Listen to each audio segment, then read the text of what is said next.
सूरज चांद अनेकन देखे, तारा मंडल बहुविध पेखे। पिंड अंड से न्यारी खेली, ब्रह्ममंड पार चली अलवेली।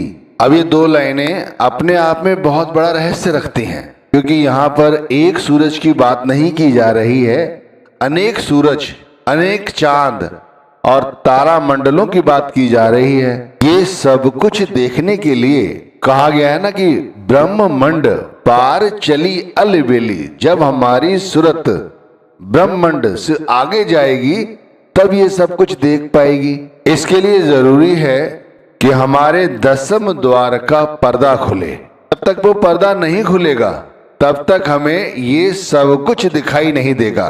जैसे नामदान लेने बैठे थे, उस समय जब गुरु नामदान देते हैं तब यकायक कुछ लोगों को एक साथ बहुत सारी आवाजें, कई सारे प्रकाश दिखाई देते हैं। ये तो आपने अनुभव किया ही होगा कि जब हमें नामदान दिया जाता है उस वक्त हम में से बहुत सारे लोग ऐसे हैं जिनका पर्दा उसी समय खुल जाता है। उन्हें कुछ ना कुछ दिखाई देता है, कुछ ना कुछ सुनाई देता है। अब जिन्हें सुनाई दिया है कुछ, यदि वो थोड़ी सी मेहनत करें उसी वक्त से, जैसे नाम दान मिला है तभी से अपनी कमर कस लें, तो भाई उनके लिए जो ये दो लाइन स्वामी जी महाराज की हैं, इन्हें समझना कोई कठिन कार्य नहीं है। उन्हें वाकई में अनेकों चांद, अनेकों सूरज और तरह तरह के तारा मंडल दिखाई देते हैं, क्योंकि उनकी सूरत जो है वो ब्रह्मंड से पार चली जाती है। अब यदि हम भी ये सब कुछ देखना चाहते हैं तो सबसे पहले दसम द्वार का पर्दा खोलो। जितना अधिक हो सके दसम द्वार क्या है इसे समझने की कोशिश करो कि दसम द्वार क्या है, इससे पहले कौन सा द्वार होता है और इसके बाद कौन सा द्वार होता है, इस द्वार का धनी कौन है, इसके साथ हमारा मेल जोलो, इस दसम द्वार पर पहुंचने के लिए कौन सी विधि अपनानी होती है, वहां पहुंचकर हमें कैसे कैसे अनुभव होते हैं। ध्यान और भजन की मुद्रा में जब हम दूसरे रूहानी मंडल यानी त्रिकुटी को पार करते हैं तब हमारा प्रवेश दसम द्वार में होता है। इसे ऐसे समझिए जैसे त्रिकुटी का जो धनी है वो ओंकार है।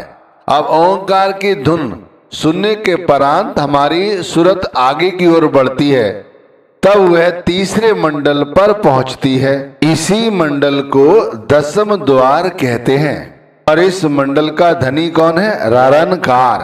तीसरे रूहानी मंडल से पहले कौन सा है? त्रिकुटी। और इसके बाद यानी चौथा रूहानी मंडल कौन सा है? भंवर गुफा। तो इन दोनों के बीच में कौन सा है? दसम द्वार। आज हम इसी पे चर्चा कर रहे हैं कि हमें जैसे भी हो इस दसम द्वार पर अपने अंतर में जो पर्दा है उस पर्दे को हटाना है। यदि ये पर्दा हट जाता है तभी हमें ये सूरज, ये चांद, ये तारा मंडल दिखाई देंगे, वरना नहीं। अनुभव करो कि नामदान के वक्त हम सब कुछ अपने गुरु को सौंप देते हैं और उस समय हमारे अंदर एक शून्य की समाधि लग जाती है। उस अवस्था में हम सब कुछ अपने गुरु पर विश्वास करते हुए उन पर छोड़कर थोड़ी देर के लिए शांत चित्त होकर वो जैसा जैसा बताते हैं हम वैसा वैसा करते चले जाते हैं। उसी समय कुछ पुण्य आत्माएं हैं जिनकी शून्य समाधि लग जाती है और उसी अवस्था में हमें कुछ सुनाई देता है, कुछ दिखाई देता है। तो ये कैसे हुआ? शून्य समाधि से। अगर इसी तरह हमारे अंतर में ये शून्य की समाधि लगे तब ये जो पर्दा है वो हट सकता है, वैसे नहीं। वैसे आप कितनी ही कोशिश करो ये नहीं हटने वाला। तो ये समाधि कैसे लगेगी ये समझो।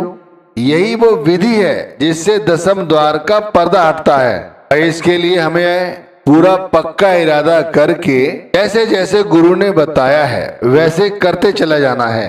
चाहे मन कितना ही परेशान करे, चाहे शरीर साथ ना दे, चाहे स्थितियां परिस्थितियां कैसी भी हो।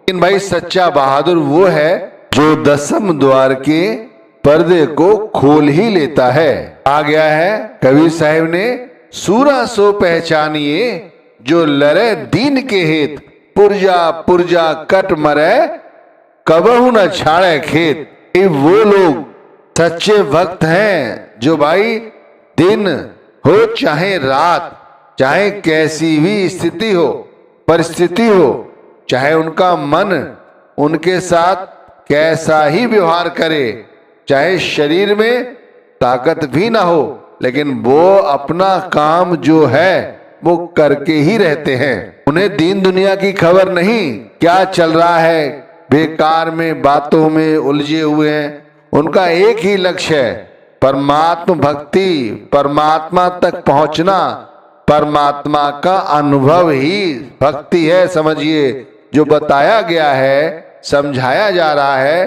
कि हम यहाँ बैठे बैठे कई सारे सूरज, कई सारे चांद, कई सारे तारा मंडल, तरह तरह की धुनें ये सुनते हैं। ये कैसे सुन सकते हैं भाई? इसके लिए में कितनी मेहनत करनी होगी, आप सोच के देखिए। एक तरफ इस संसार की माया और उसकी चकाचौंध, और देख लो सारा संसार इस माया के पीछे भागा भागा फिर रहा है, जबकि हाथ पल्ले कुछ लगता नहीं है, सब यही छूट जाता है। भाई हमें ये जो पर्दा है तीसरा, ये खोल के रखना है, ये शून्य मंडल तक पहुंचना ही है। और जैसे भी हो ये दसवां द्वार खोलकर इसके अंदर जो प्रकाश हैं उन्हें देखना ही है। इसके अंदर जो शब्द धुनें हो रही हैं उन्हें सुनना ही है। इसके लिए हमें क्या करना है? हमें अपनी सूरत को गगन से ऊपर ले जाना है, यानी धरती से अपने ख्याल को बहुत ऊंचाई तक ले जाना है, उस अवस्था तक ले जाना है जहां हमारी सूरत शून्य मंडल में प्रवेश करे, यानी शून्य समाधि के साथ जुड़े। अब इसे इस तरह समझो जैसे स्वामी जी महाराज कह रहे हैं, अब चली तीसर पर्दा खोल, शून्य मंडल का सुन लिया बोल, दसवां द्वार तेज प्रकाश, छोड़े नीचे गगन आकाश। इसके लिए क्या करना होगा? बैठना होगा, भजन करना ही होगा।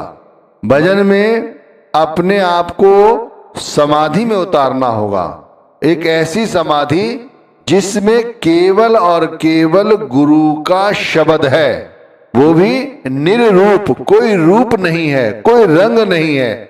वहां भी यदि हमने गुरु का स्वरूप का ध्यान किया तो भी हमारी जो सूरत है वो शून्य समाधि में नहीं उतर पाएगी। आप समझो सूरत कहाँ जानी है? आकाश से भी ऊपर, गगन से भी ऊपर, उस लोक तक जानी है। अब वहां पर क्या ये जो संसार की आसक्तियां है या गुरु का जो स्वरूप है तो स्थूल ही ना, वो भी हमें वहां जाने से रोकेगा, नीचे की ओर लाएगा। हमें गुरु के स्वरूप का ध्यान नहीं करना है भाई, हमें और ऊपर चढ़ना है। अब ये जो समाधि है इसके अंदर उतरते वक्त हमें सावधानी से काम लेना है, क्योंकि ऐसा है काल का जो चक्र है वो बड़ा ही पेचीदा है, वो वहां भी हमें भ्रमित करता है, तरह तरह की अन्य धुनें हमारे सामने ला देगा। हम समझेंगे ये सच है और हम उस ओर चले जाएंगे, और हमारा ख्याल आकाश से ऊपर जाने की बजाय फिर धरती पर ही आ जाता है। अब इसका प्रमाण भी है, आप देख लो। हमने जब नामदान लेते वक्त शब्द धुन सुनी, फिर हमारा ख्याल उसके साथ क्यों नहीं जुड़ा? क्योंकि फिर हमें काल के प्रभाव के चलते वो शब्द धुन हम सुन ही नहीं पाए। फिर हमें जो कुछ सुनाई देता है वो केवल उसका एक खेल है, वो ऊपर ले जाने की बजाय हमें नीचे ले आता है। तो दूसरे रूहानी मंडल की जो धुनें हैं वो अलग हैं, और तीसरे रूहानी मंडल की धुनें अलग हैं, चौथे रूहानी मंडल की धुनें अलग हैं। इसीलिए कहा जाता है भाई कि जो इनके धनी हैं उनसे अपना मेल जोल बढ़ाओ। जब तक मेल जोल नहीं होगा तब तक नहीं जान पाओगे कि ये किस लोक की किस खंड की धुन है, और ये नहीं जान पाए तो फिर सब वैसा का वैसा ही रहेगा। हमें पता होना चाहिए कि आज हमारी ये अवस्था है, जैसे हम सबको पता है कि हमारी कोई अवस्था नहीं है, सुमिरन भजन हम करते नहीं हैं, परमार्थ के मार्ग पर शिखर तक पहुंचना चाहते हैं, मेहनत कोई करने को तैयार नहीं है। अरे सच्चे सूरमा बनो, जैसे कबीर साहब ने कहा, सच्चे भक्त बनो भाई, जैसे सभी संत महात्मा कहते हैं, गुरु कहते हैं। जैसे दूसरे रूहानी मंडल पर आवाजें कैसी होती हैं, घंटा, शंख, मृदंग, बादलों की गड़गड़ाहट, ये है दूसरे रूहानी मंडल की धुनें, जिन्हें आप सोच रहे होगे कि शायद ये सचखंड की हैं, पांचवें रूहानी मंडल की। नहीं भाई, ये केवल दूसरे रूहानी मंडल की हैं। कहा गया ना, घंटा शंख तजी धुन दोई, गरज मृदंग सुनाई सोई, सुरत चली और खोला द्वार, बंक नाल धस हो गई पार। ये जो धुनें हैं, जब त्रिकुटी पर हम ध्यान साधना कर रहे होते हैं, भजन कर रहे होते हैं, ध्यान कर रहे होते हैं, तो सबसे पहले हमें घंटे की टन टन टन इस तरह की आवाजें सुनाई देती हैं। बहुत तेजी के साथ आती हैं, कभी मंद पड़ जाती हैं, फिर एकदम से बहुत तेज शोर करती हैं, इस तरह की आवाजें आती हैं। इसी तरह शंख कहीं दूर बजाया जा रहा है, वहां से आवाज आएगी, फिर एकदम से कान में बहुत तेज आवाज आएगी, शरीर के किसी हिस्से में ऐसे लगेगा जैसे बादल गड़गड़ा रहे हैं। ये जो आवाजें हैं, समझो ये दूसरे रूहानी मंडल की हैं। और तीसरे में कैसे सुनाई देंगी, ये समझने की कोशिश करो।